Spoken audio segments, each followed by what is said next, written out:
להבין ולהשכיל לשמוע, ללמוד וללמד, לשמור ולעשות, ולקיים את כל דברי תלמוד תורתך באהבה, והערנו בתורתך, ודבק לבנו במצוותיך, ויחל לבבנו לאהבה וליראה את שמך, ולא נבוש ולא נקלם ולא ניכשל לעולם ועד, כי בשם קודשך הגדול והנורא בטחנו,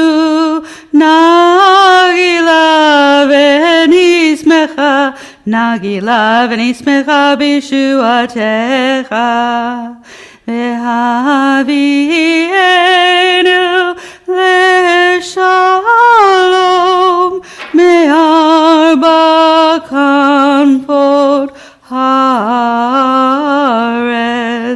ותוליכנו קוממיות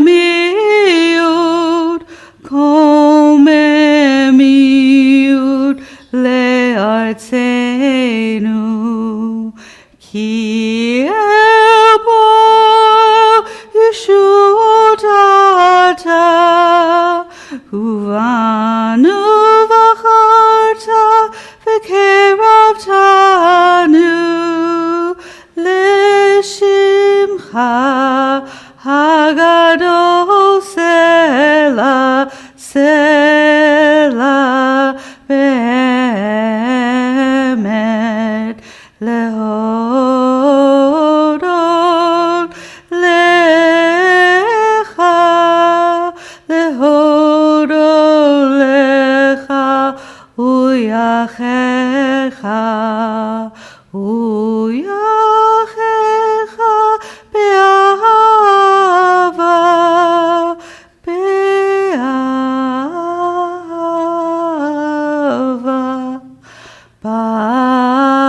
ברוך אתה, ברוך אתה אדוני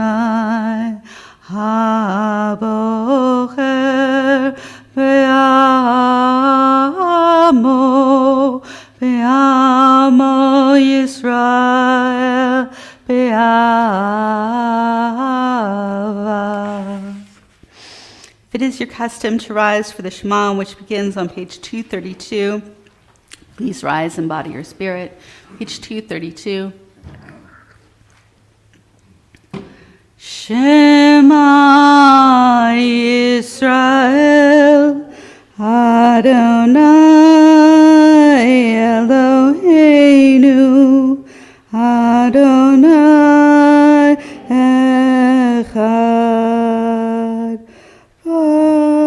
Baruch Shem Kevod Malchuto Leolam Vaed.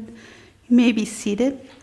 We continue the Shema with the first paragraph, Ve'ahavta, on page 234. Ve'ahavta et Adonai Elohecha b'chol levavcha v'chol nafshecha u'v'chol me'odecha, ve'hayu hadvarim ha'ele asher anochi mitzavecha hayom al levavecha, v'shinantam levanecha v'dibarta bam b'shivtecha b'veitecha uv'leftecha v'derech u'shopecha uv'kumecha u'kshartam leot al yadecha והיו לטוטפות בעיניך, וכתבתם על מזוזות ביתך ובשעריך. We turn the page to 236 for the entire third paragraph. At tzitzit, it is traditional to gather your tzitzit and kiss when we say those words.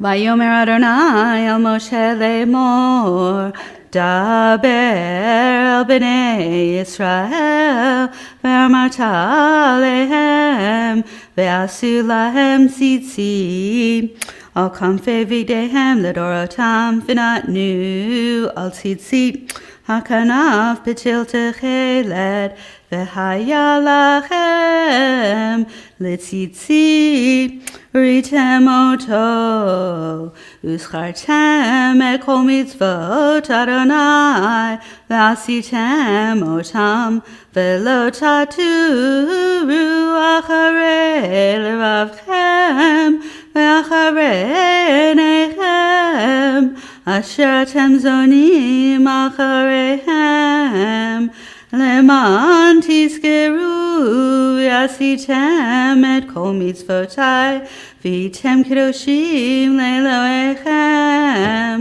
Ani Adonai Elohechem asher hotzeiti etchem me'eretz Mitzrayim liod lachem le'elohim. Ani Adonai Elohechem. Adonai Elohechem emet. We continue with Micha Mocha, our song as we stood at the shores of the sea on page 240. Hold on just a second. Page 240. Micha Mocha Bailim Adonai, Micha Mocha Nedar Bakodesh, Norati Lodo Sefele, Norati Lodo Sefele, Shira Chadasha Shibchu Geulim, Leshimcha al Safat Hayam, Yacha Kulam Hodu Ve'imlechu Ve'amru Adonai Yimloch Le'olam Va'ed. Micha Mocha Bailim Adonai, Micha Mocha Norah Tehillah. O Sefele, Tzur Yisrael, Kuma Bezrat Yisrael, Uvtechinu Mecha, Yehuda veYisrael, Goleinu Adonai Tzvaot Shemo, Kedosh Yisrael, Kedosh Yisrael, Micha Mocha Bailim Adonai, Micha Mocha Nedar Bakodesh, Norati Lodo Sefele, Norati Lodo Sefele. Baruch atah Adonai Gal Yisrael. Our essential prayer, the Amidah, begins on the following page. Let us read together first in English at the bottom of page 243. Prayer invites God's presence to suffuse our spirits, God's will to prevail in our lives. Prayer may not bring water to parched fields, nor mend a broken bridge, nor rebuild a ruined city. But prayer can water an arid soul, mend a broken heart, rebuild a weakened will. Please rise in body or spirit for the Amidah. Adonai tzevatai tiftach, ufi yagi tehilatecha. Adonai, open up my lips that my mouth may declare your praise.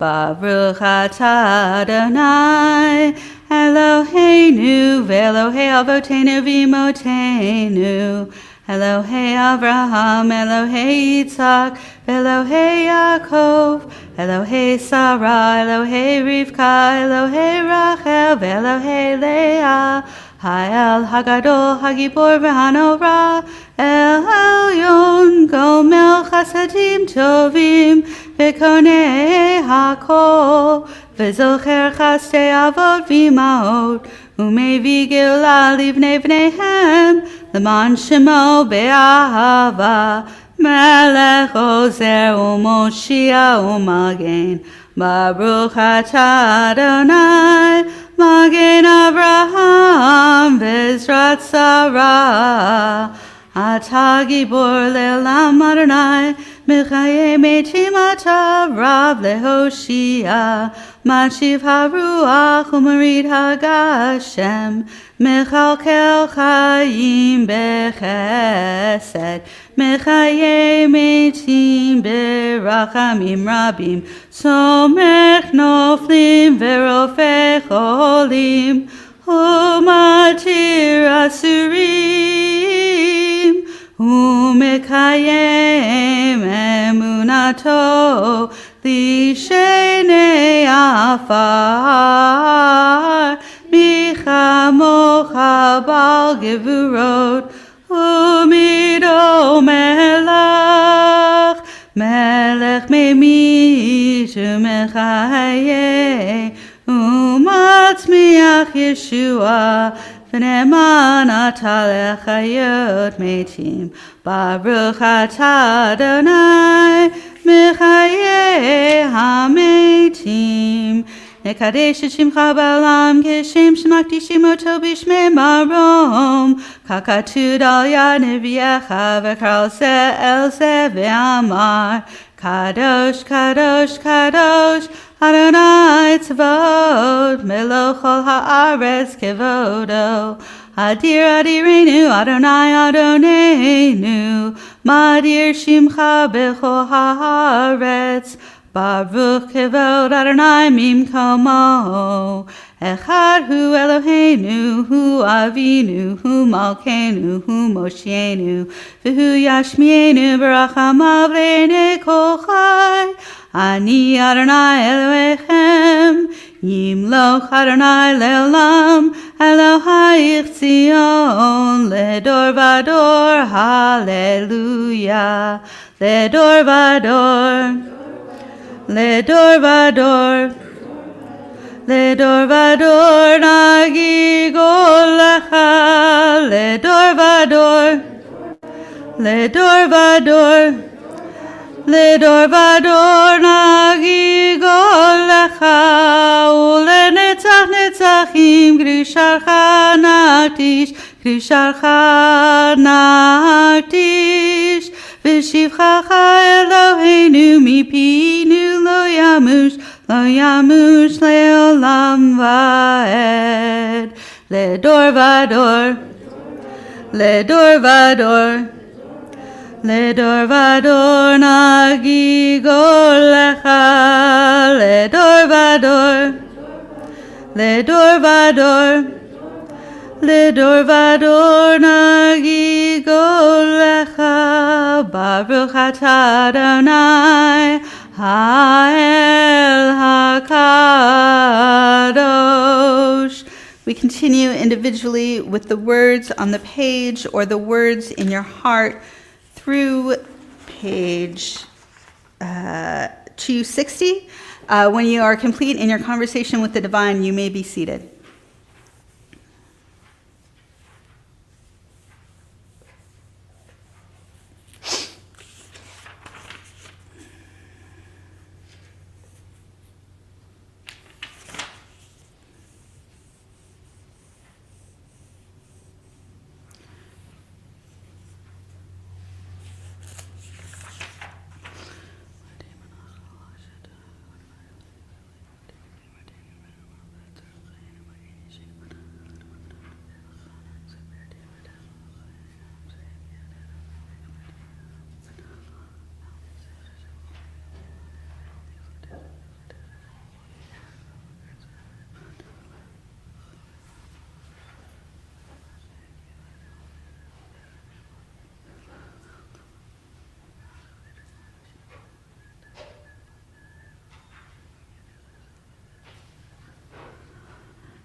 Ose shalom imromav, hu yaseh shalom aleinu, ve'al kol Yisrael, ve'al kol yoshvei tevel, ve'imru, imru, amen. Yaseh shalom, Yaseh shalom, shalom aleinu ve'al kol Yisrael. Yaseh shalom, Yaseh shalom, shalom aleinu ve'al kol Yisrael. Shabbat Shalom. So as mentioned at the beginning, we're going to bring our Torah out for our Torah study. We're not going to read directly from the Torah. So at this time, I welcome a member of our Ritual Practices Committee, Jerry, to come forward and open the Ark to take out the Torah. Please rise in body or spirit. We are on page 362. That's 362. Ein kamocha ba'Elohim Adonai, ve'ein k'ma'asecha, malchutecha malchut kol amim, u'memshaltecha b'chol dor v'dor. Smaller one. Adonai melech, Adonai malach, Adonai yimloch le'olam va'ed. Adonai oz le'amo yitain, Adonai yevarech et amo v'shalom, avarachamim, heitiva v'rtzoncha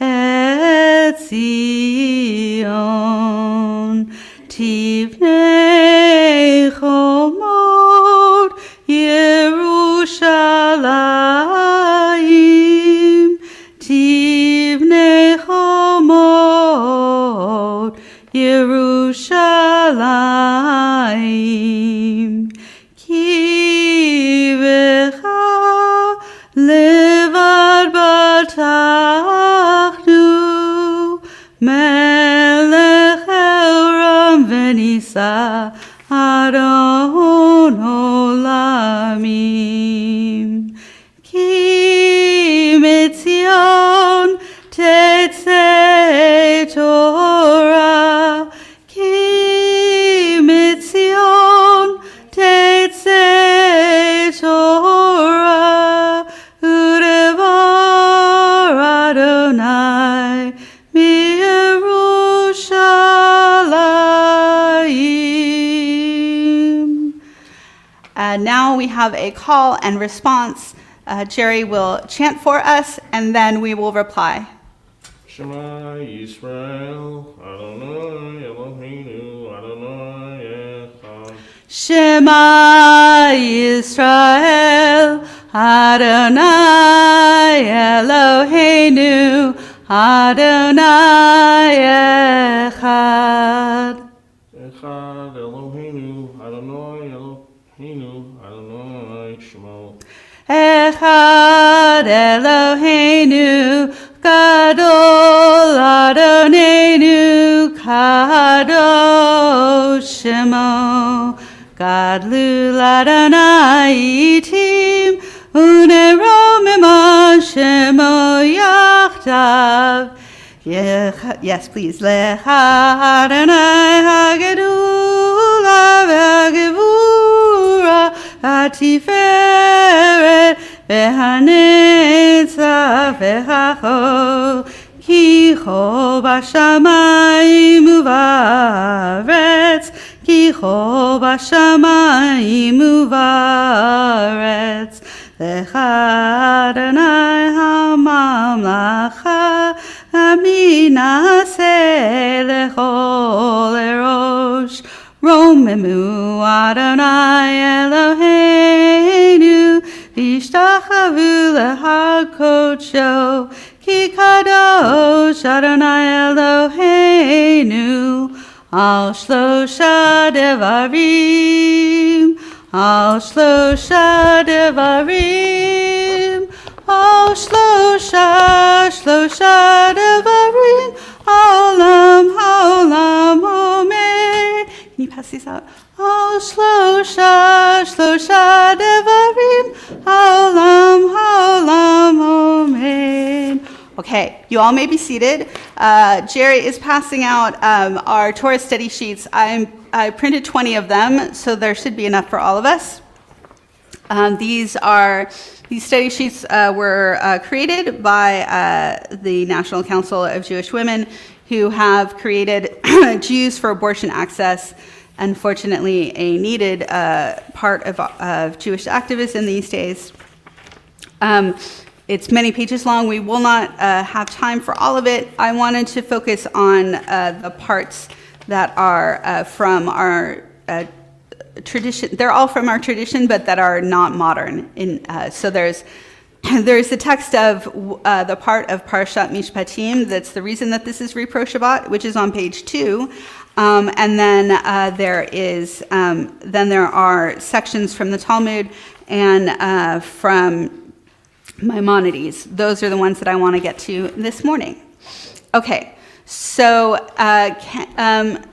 Eric, can you get a microphone, a wireless mic, and can someone volunteer to read bottom of page 2 from Exodus chapter 21, verses 22 through 25? And be sure to give Eric one as well.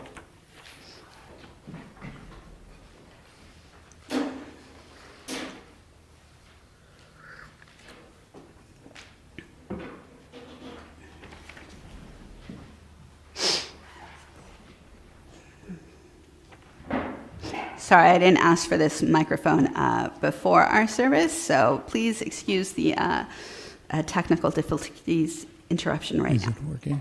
But I want to make sure everyone can hear you and that I'm not the only one speaking during our Torah study.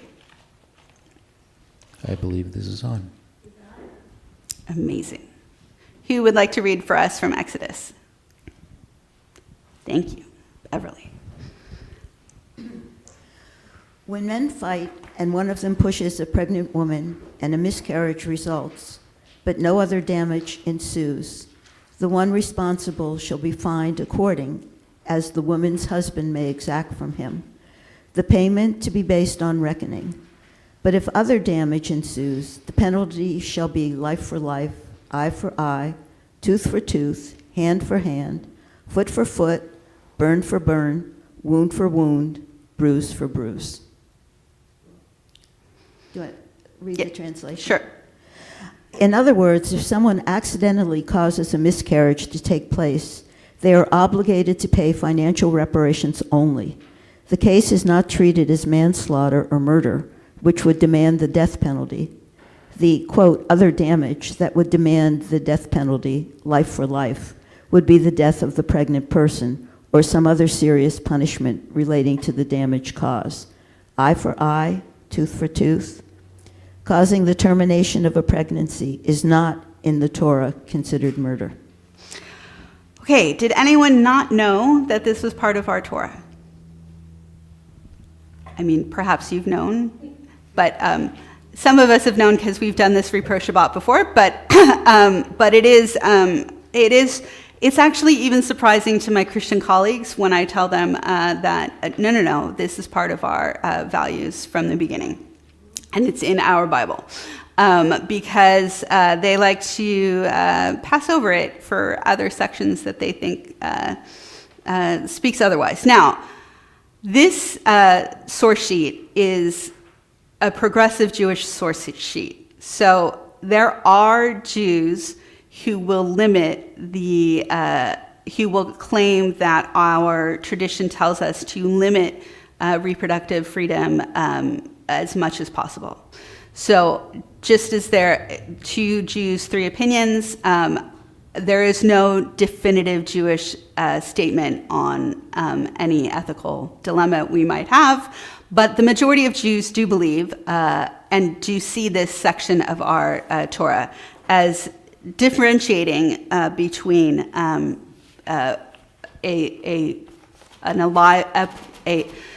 a human being and potential life. So we have the microphone, so you can answer the questions. Can someone read the questions for us?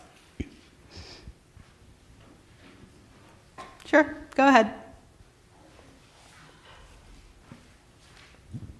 What is the distinction between the two kinds of punishments described in these texts?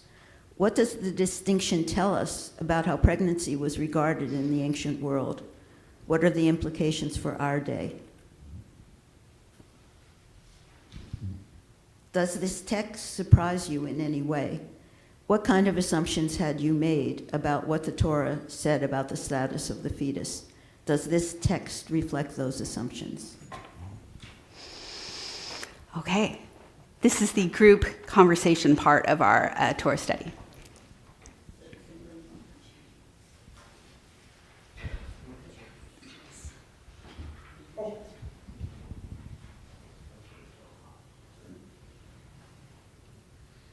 We're on pages 2 and 3. We just read the Exodus section from Exodus on 2, which is from the portion of the week.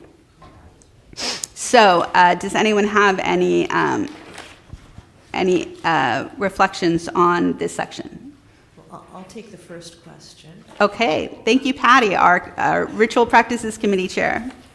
So I think the distinction is between if the woman dies, she's already a living, breathing human being. And that would be murder. That would be murder. But if the fetus dies, it isn't considered a murder because it's not a being who's been born and breathing. So that's what I would say for question 1. Anyone surprised by the text? I think what's interesting is that the financial remuneration for the fetus is, well, I guess I would ask, is that for the potential labor or the working that the child would do for the family should be compensated, but not the actual, not the life. The life per se represents part of the work of the family.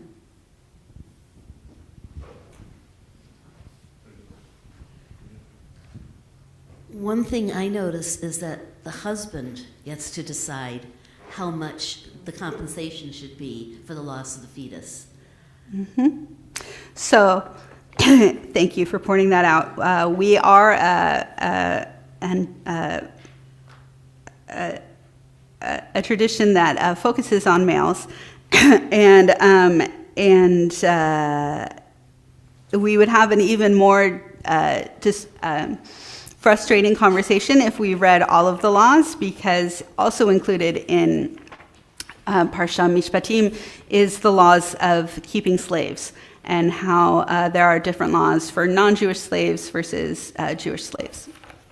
You don't keep a Jewish slave throughout their life. And also slavery, which was not chattel slavery, was a part of the economic livelihood of all civilizations up until relatively recently. But in any case, yes, we are in a man's world. I just have a further question about that. What if the woman was a widow? If her husband had been killed in some battle or something while she was pregnant, who decided the value of her miscarried fetus then? Probably her husband's brother. We're all assuming she's married in the first place. Well, that is a different conversation about a different part of the Torah. And it is in the Torah. Anyway, so let's move forward with this part of Exodus. Does anything about this surprise you? Even if it's not about reproductive freedom, does any part of this paragraph surprise you?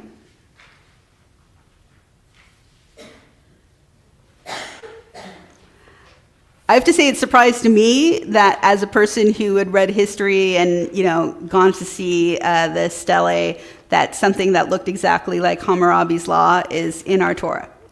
The connection between us and other Mesopotamian civilizations was pretty surprising to me personally.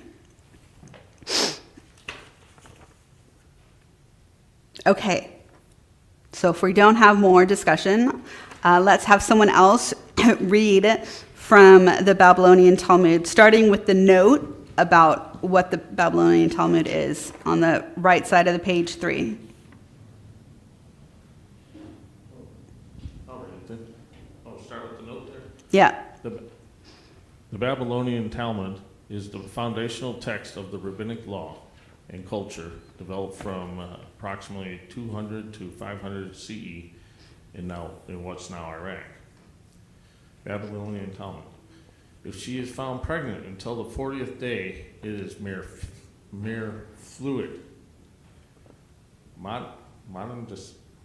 Decisors of Jewish law count the 40 days as the beginning from conception. Given that contemporary medical practice is to count pregnancy gestation from the last menstrual period, not conception, the end of those 40 days lands at about 7 or 8 weeks of pregnancy by our current accounting. Second portion here. What is the reason for Rabbi Yehuda Hanassi's position in the above conversation? He holds that a fetus is considered as its mother's thigh, that is, as part of the pregnant person's body. In the middle of Talmudic debate about whether a fetus after the first 40 days is considered separate from the pregnant person, we see a clear statement by Rabbi Yehuda Hanassi, who, as a redactor of the Mishnah, holds great authority. Okay, we have one more section to read before we get to questions.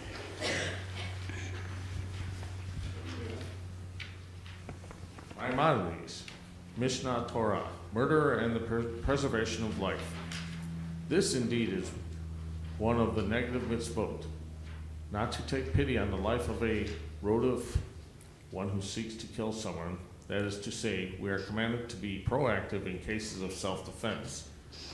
On this basis, our sages ruled that when complications arise and a pregnant woman cannot give birth, it is permitted to abort the fetus in her womb, whether with a knife or with drugs. For the fetus is considered a rotiv of its mother. If the head of the fetus emerges, it should not be touched because one life should not be sacrificed for another. Although the mother may die, this is the nature of the world. Okay, Maimonides was writing in the 12th century. This goes back to what I said about the breath of life. The head being out, when you take your first breath is when our tradition says that your soul, you become ensouled. When you take your first free breath outside of your mother's womb. Questions for discussion? Should I read those?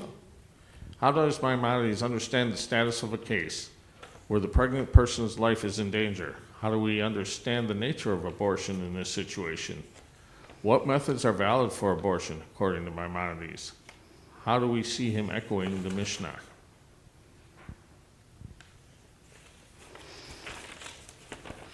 Okay. This is a pretty surprising section of text. Might be a little weird to talk about it out loud, but I encourage you that we are wrestling with our own tradition.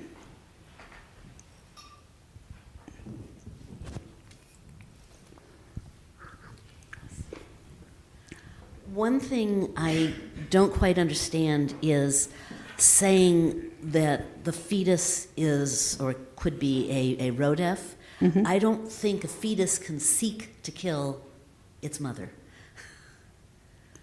It happens if there's complications with the pregnancy, the mother might die. But to say that the fetus is seeking to kill, that doesn't seem valid to me. Anyone else?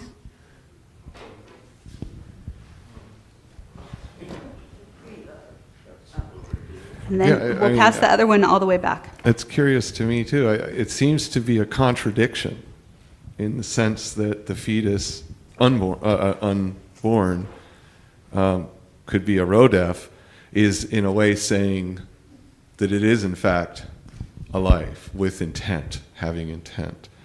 So that might just be a linguistic contradiction of the prior paragraph we were looking at, but that's striking to me. Just similar to what you're saying, yeah.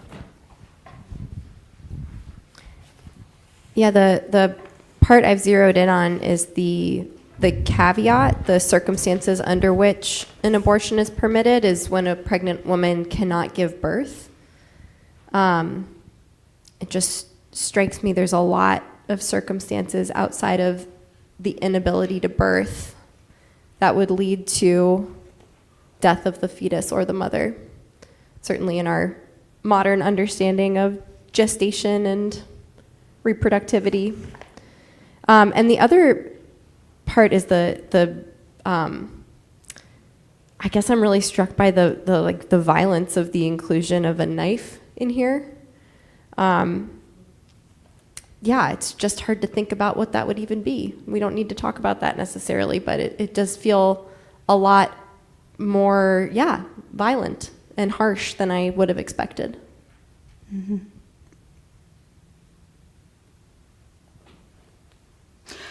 The other thing everyone should know is that Maimonides was a doctor. That was, being a physician was his day job.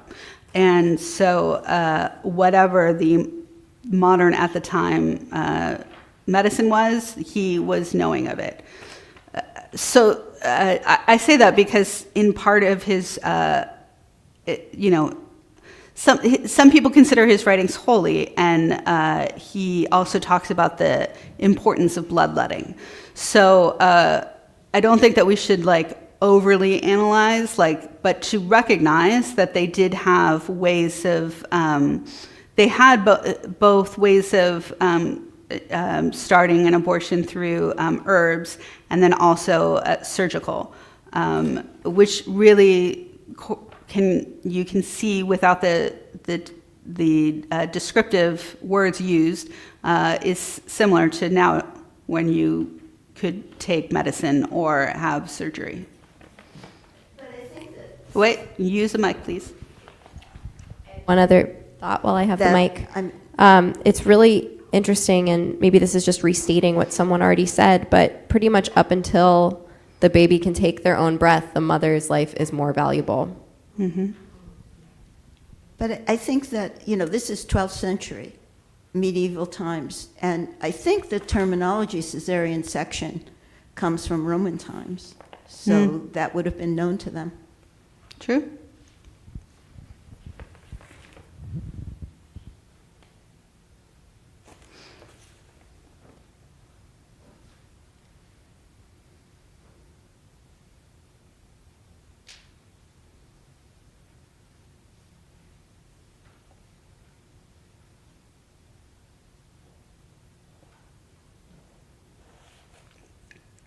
Yeah, please pass the mic over to the other side.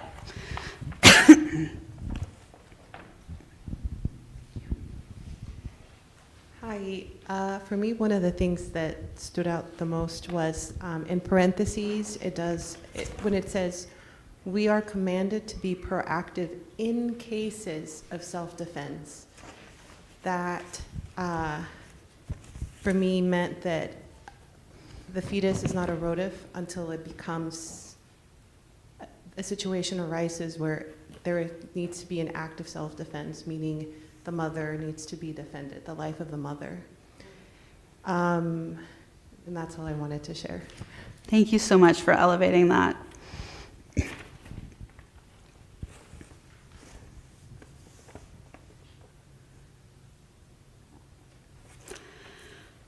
Do we want to take a few more minutes because we have two quotes from 1740 and 1750 that might make you even more shocked by how proactive our male heads authorities in Judaism have been pre this 1700s is actually historically considered the modern era, but does someone want to read at the bottom of the page?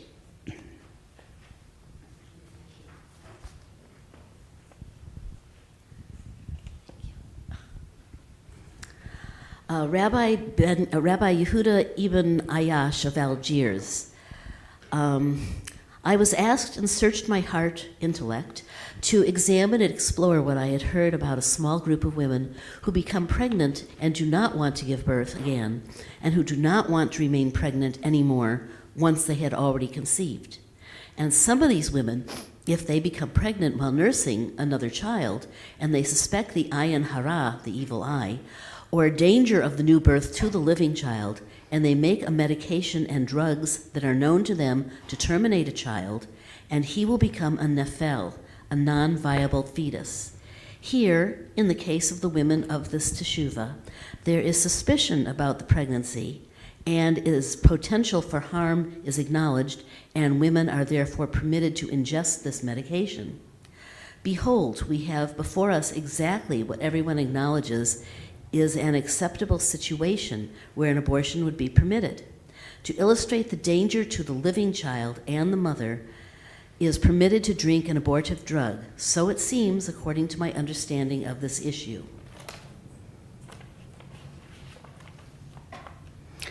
So I don't know if you know about how milk can change when a mother is breastfeeding and becomes pregnant again.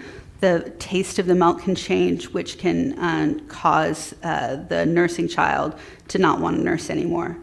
And that can be one, not that could be seen as a symptom of the evil eye and a reason that a mother would want to abort. Obviously, another reason would be just that they had enough children.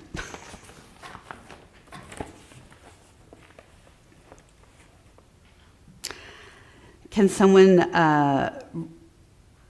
read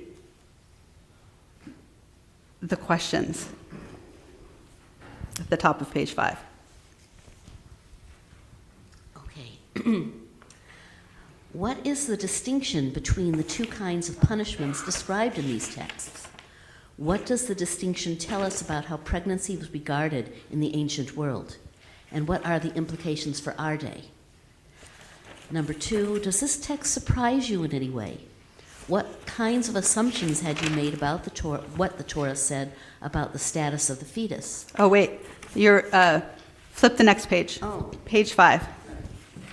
Those are the questions for Mishpatim. Here we go. I flipped the wrong way. Okay, well, these are lots of questions. No, at the top of page 5, just 2. Still on the wrong page. It's page 5. Sorry, somebody else should have volunteered. Okay. 1, how are the women in the community about which Ibn Ayash is asking engaging in abortion care? What image do you have about what's happening? And 2, where does Ibn Ayash factor in the father's permission in his response? The local doctors? What do you think that says about how he understands the situation?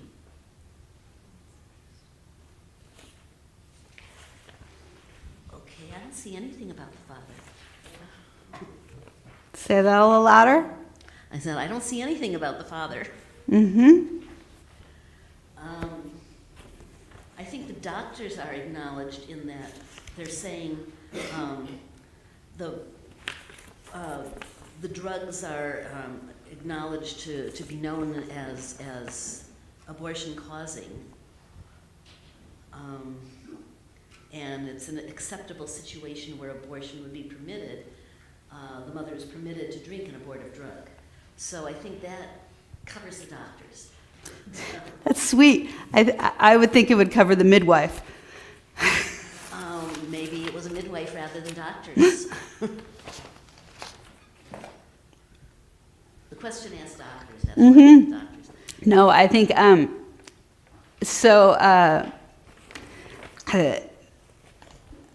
we Jews have been connected with medicine and with herbal care since ancient times, and part of that is our high rate of literacy. So we would keep track of how herbs helped or harmed people, right? And we would at times when women did not hold the prestigious job of doctor, they could be a midwife or an herbalist, and they would more often be connected with caring for women who were pregnant or who did not want to be pregnant. So you can see how expansive Jewish leadership saw this position. You might also see why we would be charged with witchcraft by other authorities for having this knowledge and these abilities.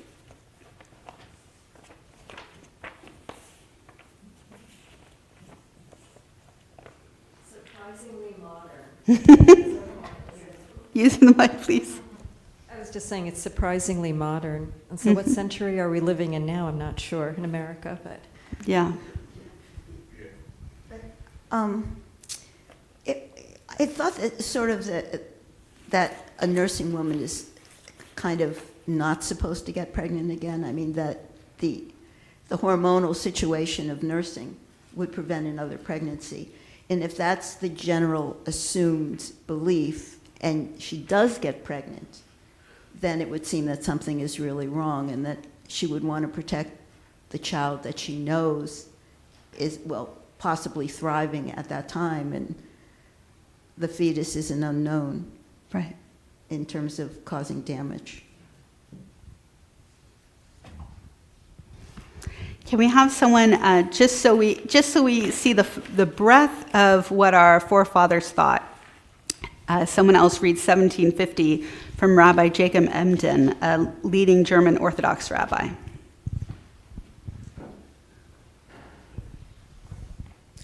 The questioner asks about an adulterous married woman who is pregnant, and this is a good question. It appears to me appropriate to permit her to abort. And even in the case of a legitimate fetus, there is reason to be lenient if there is a great need, as long as the fetus has not begun to emerge. Even if the mother's life is not in jeopardy, but only so as to save her from woe associated with it that would cause her great pain.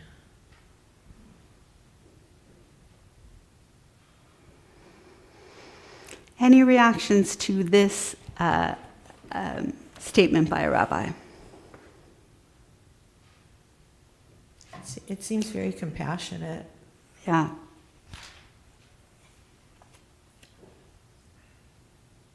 Certainly different from what's. Mike, please.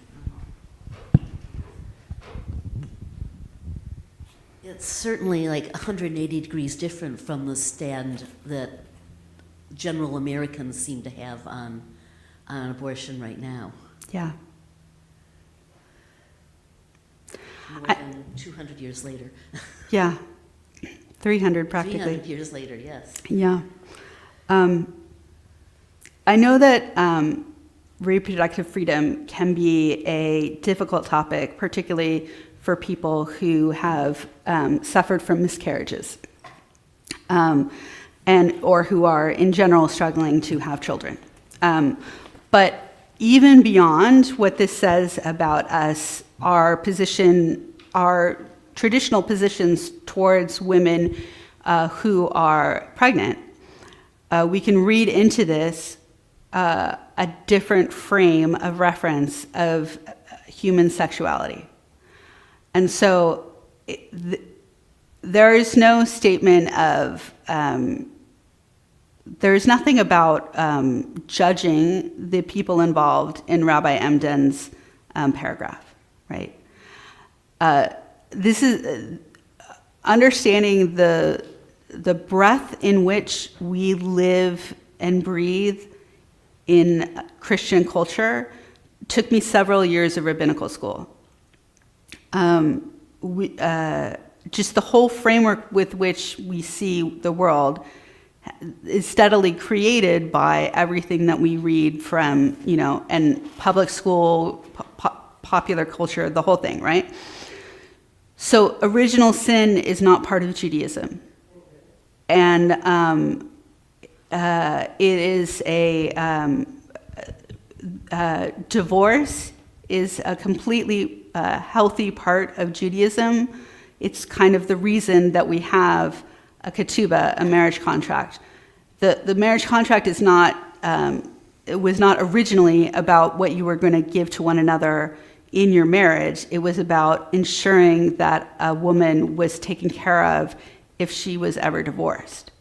And further, the laws of divorce allow a woman the privilege of choosing to divorce her husband for many different reasons, including not being satisfied.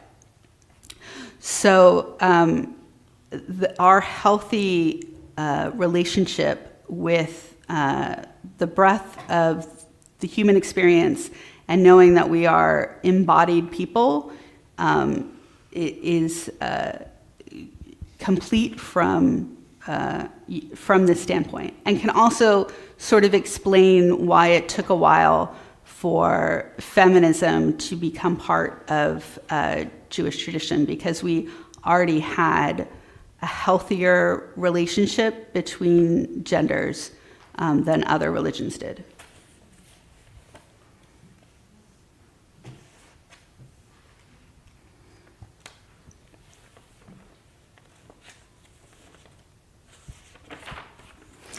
So obviously, part of the reason I wanted to pause before the statements that were written in 22 is that those are, as healthy as those statements are, they are not part of our canon of accepted, everyone beyond these walls would accept those statements. What we've already read is things that are orthodox frameworks, statements that whether or not you however you're going to define your connection to a woman's right to choose, as a serious Jew, you would have to be able to express how you would confront those statements before moving forward with anything different.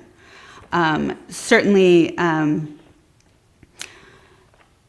one of the things that keeps coming up and is an interesting thing as part of us being modern people who respect people's choice whether or not to have children, is the ways in which we have been persecuted and the loss of generations post Shoah, that there is such an eagerness for more Jewish souls to be alive in the world.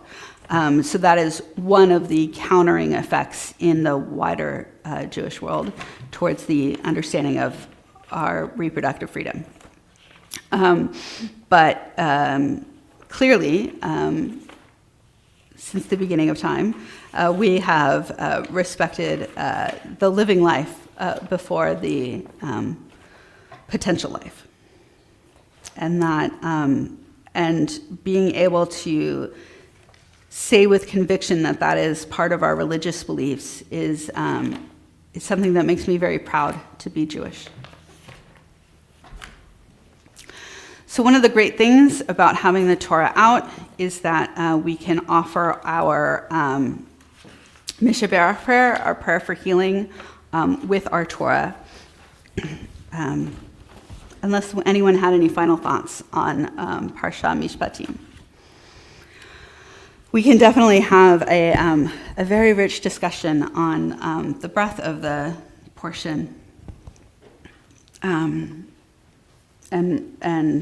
all that it says.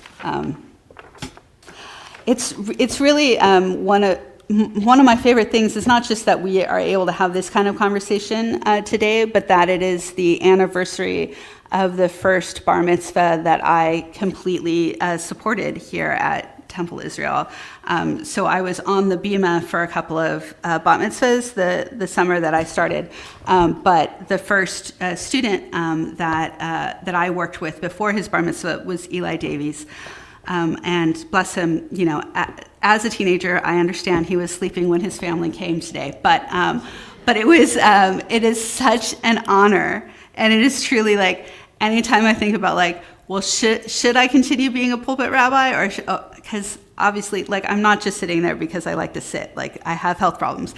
But, like, the joy of one-on-one interaction with anyone, but particularly with a young adult who's just starting to grapple with our tradition, is just beyond anything. It is the highest point of my year to be able to do. And so I am truly grateful that this special Shabbat corresponds with my first Shabbat as a rabbi of a bar mitzvah. And our congregants make amazing womb challahs. Okay, so the Mishaberach prayer is on page 371, and this is a prayer for those in our life who suffer from illness of body or illness of spirit. I'll first read the names of those we know are in need of healing, and then open up to additional names. This week we are praying for Joyce Salinas, Svetlana Lazovic, Fartak Chang, Elaine Kaufman, Doris Marks, Donna Garfinkel, Kimberly and Charles McVicker, Christina Knapp, Jean-Pierre Chalouche, Stacy Roberts-Orr, Jason Brooks, Larry Leichman, Cantor Pamela Sawyer, Anthony Morgan, and Snyder Lilly.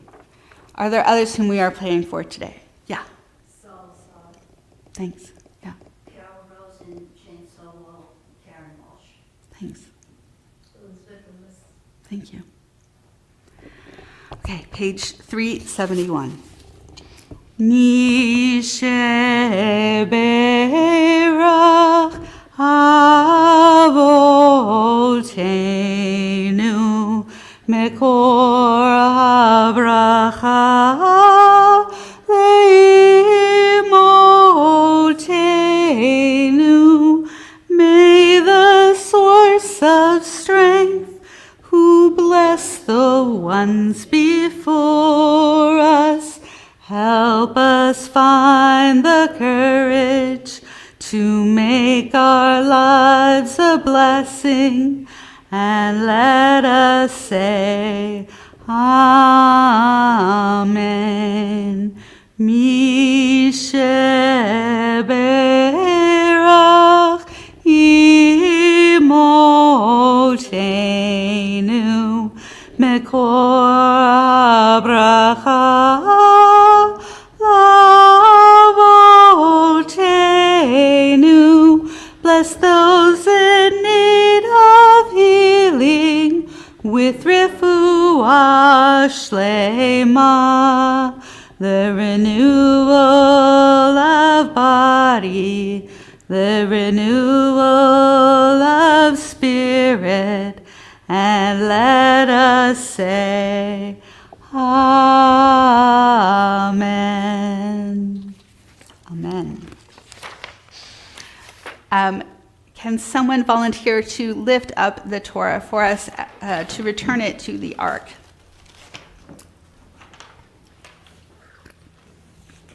Let me find where we are in our...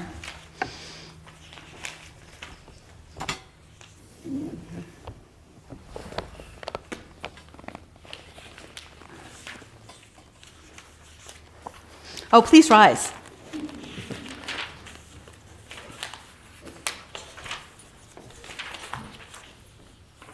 Yehallelu et Shem Adonai, ki nishma Shem olavdo, hodo ala haaretz, v'yarem keren le'amo, tehila lecho chasidav, livnei Yisrael, am kerovo. Hallelujah, hallelujah, etz chaim hi lemachazikim ba, v'tomcheha meushar, diracheha darchei noam, v'chol nidhivoteha shalom. Hashivenu Adonai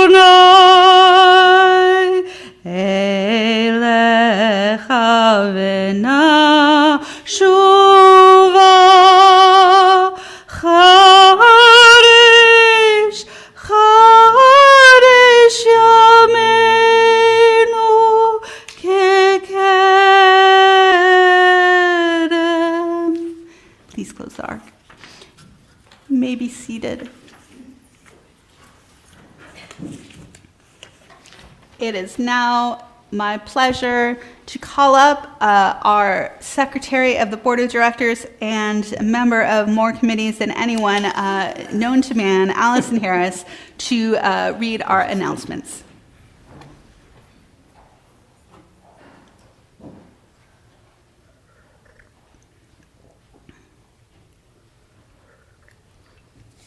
Shabbat Shalom. Thank you all for being here this morning. You may have noticed the coat rack in the lobby. The Social Justice Committee is using it to collect gently used coats to donate to the warming shelter at Christ Episcopal Church, the Women's Shelter, and Dine and Connect. Coats will be collected for only 6 more days until February 28th. All of our coats were greatly appreciated last year. Thank you. They especially need men's coats. I noticed there aren't too many men's ones out there. Thank you to Rachel Bird for working the greeters table and for setting up the tables and chairs today. Today's luncheon is catered by Chef Laney and her staff at Gather and Grub. On Monday, February 24th, the Temple Israel Book Club will meet via Zoom at 7 p.m. for a discussion of Louise Erdrich's novel, The Mighty Red. I'm happy to fill you in on the details and send you a Zoom link. So, ask me. Monday evening will also be filled with music and dance. At 8 p.m., Dave's Swing Time Big Band will perform in the social hall. Don't forget to bring your dancing shoes. The Board of Directors has rescheduled their monthly Zoom meeting to February 27th at 7 p.m. I will be leading next week's Friday evening Shabbat service at 7:30 p.m. The Oneg afterwards will be hosted by Joan DiStefano in memory of her brother. There will be a lay-led Torah study on Saturday, March 1st, here in the Temple Library. You can also participate via Zoom.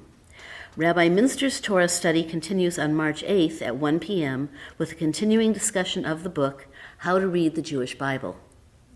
Purim is approaching. This year's Hamantash and Bake and Pickup starts at 9 a.m. on Sunday, March 9th. For those of you who aren't aware, we bake many hundreds of Hamantashen every year, and they are distributed to the families in the congregation by usually members of our Ami team class or other religious school students. You can speak to me about volunteering and look for a Sign Up Genius email to participate in the baking. Our Purim festivities are here on Sunday, March 16th. The community Megillah reading starts at 10:30 a.m., and our annual Purim Carnival with a buffet lunch starts at 11:30. You don't want to miss it. Shabbat Shalom. Shabbat Shalom. Oh, and thank you, Rabbi, for leading this discussion today. It was very interesting. You're welcome. And thank you, Eric, for doing our AV support today. If you are interested in helping with our AV, please let Eric know because we could always use more help. Do we have a volunteer to open the ark for the Aleinu? Thank you. The Aleinu is at the back of the book because all of our services end with the Aleinu and the Mourner's Kaddish. So we do the traditional beginning of the prayer on page 586 and then skip a few pages to 591 for the end. Please rise and body your spirit. Aleinu l'shabeach l'Adon hakol, לתת גדולה ליוצר בראשית, שלא עשנו כגויי ארצות, ולא שמנו כמשפחות האדמה, שלא שם חלקנו כהם, וגורלנו ככל המונם, ואנחנו קוראים ומשתחווים ומודים לפני מלך מלכי המלכים הקדוש ברוך הוא ונאמר V'haya Adonai lemelech al kol haaretz. Bayom hahu, yeh Adonai echad, u'shemo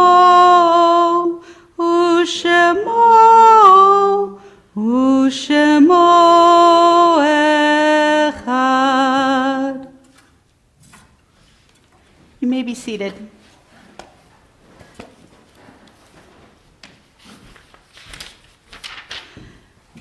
The Mourner's Cottage is on page 598.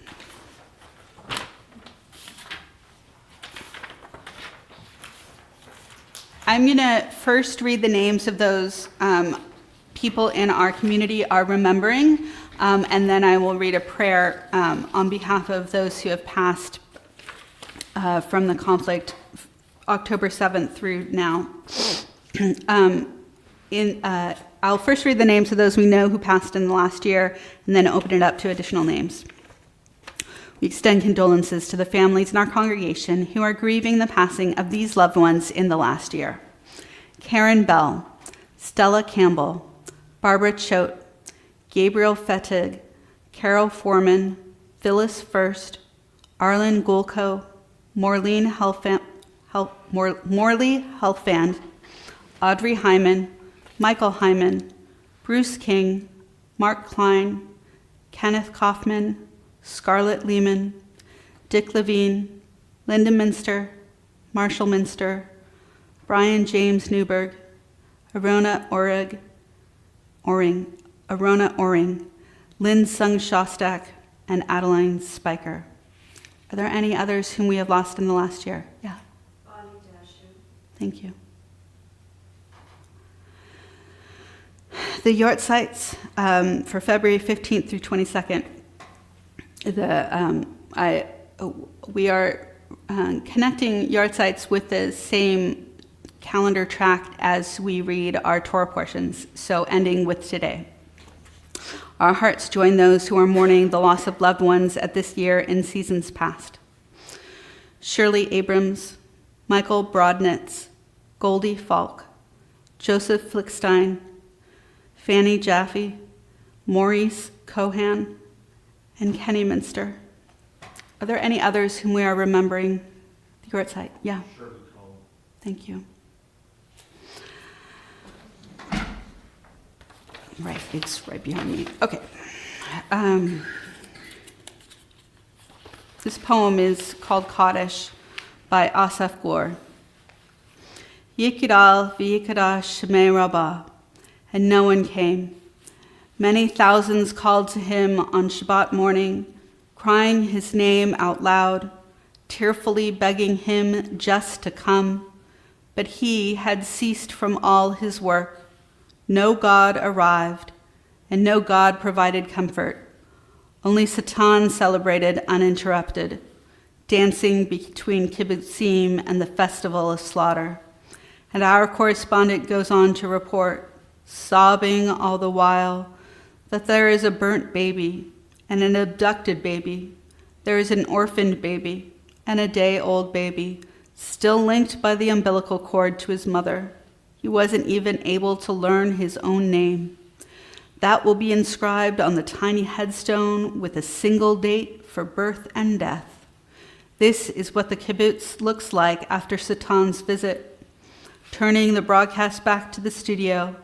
Quiet now. They are shooting. They are also launching rockets. There is no government. There is no mercy. Just the screaming and the images that will never leave the mind. The 7th of October, 2023.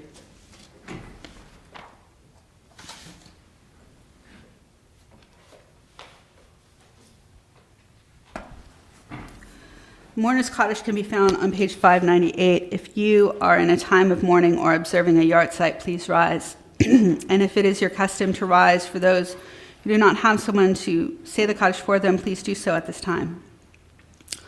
598. Yit gadal v'yikadash shemei rabbah, be'alma divra chirute v'yamlich malchute, B'chayechon uvyomechon uvchaye dechol Beit Yisrael ba'agala uvizman kariv v'imru Amen. Yehi Shmei Rabba Mavarach Le'olam Olalmei Almaya. Yitbarach v'yishtabach v'yitpa'ar v'yitromam v'yitnaseh v'yithadar v'yitaleh v'yitalal Shmei Dekudusha B'richu Le'ela min kol birchata v'shirata tush b'chata v'nechemata da'amiram be'alma v'imru Amen. Yehi Shlama Rabba min Shemaya v'chayim aleinu ve'al kol Yisrael v'imru Amen. Oseh shalom b'imromav, hu ya'aseh shalom, aleinu ve'al kol Yisrael v'imru Amen. Zichronam livracha, may their memories be for a blessing. You may be seated. Let us conclude with Vishamru, which can be found on page 604, and then we'll go to the social hall for our luncheon. Vishamru v'nei Yisrael et ha-Shabbat la'asor et ha-Shabbat ledorotam berit olam. Vishamru v'nei Yisrael et ha-Shabbat la'asor et ha-Shabbat ledorotam berit olam. Beini uvein b'nei Yisrael od hi le'olam, od hi le'olam, od hi le'olam.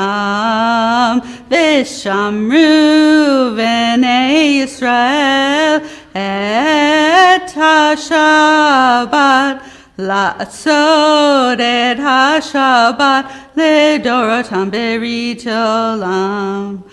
Ki sheshet yamim asa Adonai et hashamayim ve'et haaretz v'shamru v'nei Yisrael et ha-Shabbat la'asod et ha-Shabbat ledorotam berit olam. Uvayom hashvi shavat vayinafash, shavat vayinafash, shavat vayinafash. V'shamru v'nei Yisrael et ha-Shabbat la'asod et ha-Shabbat ledorotam berit olam. Shabbat Shalom, everyone.